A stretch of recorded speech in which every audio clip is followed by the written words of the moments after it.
Picture this, July 1947.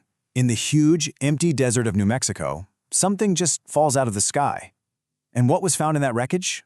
Well, it would kick off a local news story, then fade away for 30 years, and then completely explode into the most famous UFO legend of all time. This is the story of the Roswell incident, and we're going to figure out what really happened. So, that voice you're hearing, that's Jesse Marcel, a retired Air Force lieutenant colonel, talking back in 1980. But in 1947, he was Major Marcel, the intelligence officer from Roswell Army Airfield, and he was the very first military guy to investigate the crash site. His words, spoken 3 decades after the fact, get right to the heart of this entire mystery. You have the official explanation, and then you have this deep, nagging feeling that the real truth was something else entirely. So what really happened out there in the desert? Was it just a simple weather balloon like the government said? Or was it something, well, not from around here? That's what we're here to do. We're going to peel back the layers of myth and misinformation to get to the documented facts of the case. Okay, let's rewind. All the way back to the beginning, the summer of '47. World War II was over, but a new, colder one was just getting started. It was a time of brand new technology, brand new fears, and this growing obsession with strange things people were seeing in the sky. So, the initial chain of events, nobody really argues about this part. In mid-June, a rancher named W. Mac Brazel stumbles onto a field littered with weird stuff. It takes him a few weeks, but on July 7th, he finally reports it. Major Jesse Marcel gets sent out to see what's going on. The very next morning, on July 8th, the Roswell Army Airfield drops a bombshell of a press release. They've recovered a flying disc. But then, just a few hours later, the story completely changes. The speed of this turnaround is what's really wild. I mean, can you imagine seeing that first headline? Raft captures flying saucer. That's electrifying. But by the afternoon, the military is holding a press conference in Fort Worth, and Brigadier General Roger Ramey is showing off the debris saying, "Nope, nothing to see here, just a weather balloon." This sudden 180, from flying disc to weather balloon in less than a day, is exactly what planted the first seeds of a cover-up theory. So what did Mac Brazel actually find out there? According to his own words back in 1947, the debris field was made up of this stuff. You had rubber strips, tin foil, some kind of tough paper, sticks, and this is the weird part, some tape that had faded, flower-like patterns on it.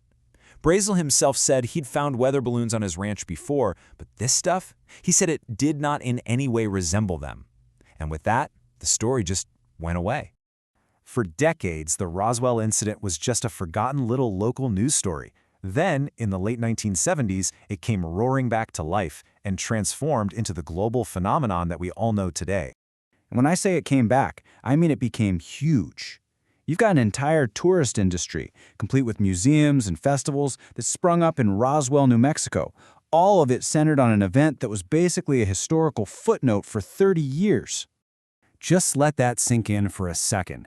30 years. For 3 whole decades, there were no widespread conspiracy theories, no books, no TV specials about aliens crashing in the desert.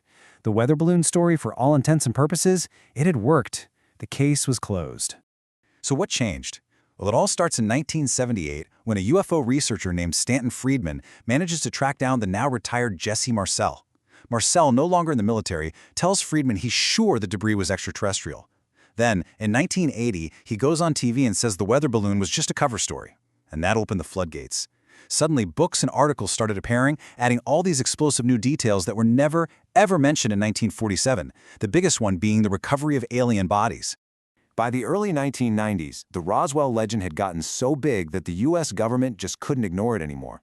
It was time for an official investigation to finally, hopefully, set the record straight. The push really came from a New Mexico congressman named Stephen Schiff.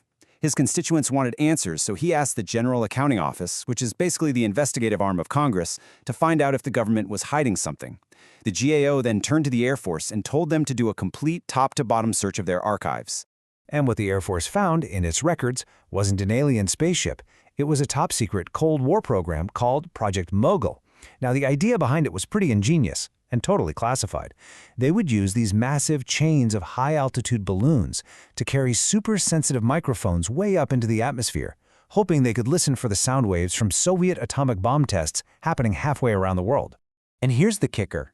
The Air Force report directly linked the Roswell debris to a specific Mogul launch, Flight Number 4. It was launched from the nearby Alamogordo Army Airfield on June 4, 1947, and the record showed that they lost track of it, and the project team never got it back. So when you actually compare what rancher Mac Brazel said he found in 47 to the materials they were using for Project Mogul, the similarities are, well, they're pretty striking. The tinfoil and sticks match the radar reflectors, which were made of foil paper attached to balsa wood frames. The rubber strips were obviously the remains of the neoprene balloons, and that really weird tape with the flower patterns, turns out they used it on the radar targets, and the floral design was just part of the manufacturer's reinforcement pattern. Okay, so the debris might have been from a secret balloon project, I get it. But that doesn't explain the most exciting part of the modern legend, the alien bodies. So where in the world did those stories come from? This is probably the single most important finding from the official Air Force investigation. It's all about the timing. They established that for the first 31 years this story existed, it was only about debris. That's it. Nobody involved in the original 1947 incident ever mentioned seeing bodies. That entire part of the legend was tacked on decades later. So, if they weren't aliens, what were people remembering? The Air Force investigation dug up another series of projects that happened in the New Mexico desert during the 1950s. These involved dropping life-size test dummies from high-altitude balloons to see what would happen to pilots bailing out at extreme altitudes. And check out this map from the report. It's pretty wild. It plots the supposed crash sites from all the later Roswell books right next to the actual drop zones for these test dummies. The overlap is pretty hard to ignore. The Air Force concluded that over the years, people's memories got jumbled. They mixed up seeing these dummies being recovered by the military in the 50s with the older story of the balloon debris from 47. And what about the stories of bodies at the base hospital? Well, those were also traced back to very real, but totally unrelated tragedies. The report suggests that those memories were probably a mix of a horrific plane crash in 1956 that killed 11 crewmen and a separate balloon accident in 1959 where 2 pilots were really badly hurt. Over the decades, these very real, tragic events just got absorbed into the growing Roswell myth. So, after decades of wild speculation and a full-blown government inquiry, we can finally start to separate the documented history of what happened in 1947 from the powerful folklore that grew up around it. Okay, let's break it all down. The legend, the one that really took off after 1978, talks about a crashed spaceship, alien bodies with weird writing on the ship, all hidden by a massive cover-up. But the documented facts point to something different, but honestly, just as interesting. The wreckage of a top-secret Cold War spy balloon, whose story got tangled up over the years with memories of 50s-era test dummies and the totally normal secrecy you'd expect around a classified project. And those hieroglyphics? Almost certainly the faded markings on that special radar target tape. And that leaves us with one last, really big question. If all the evidence points to a secret military balloon, why is the alien story still so powerful? Why does it endure? Maybe it's because the idea that we're not alone is just a much better story than a secret balloon. Maybe a grand conspiracy is more exciting than a simple mistake that got cleared up. Or maybe, just maybe, the story of Roswell tells us less about what actually fell from the sky in 1947 and a whole lot more about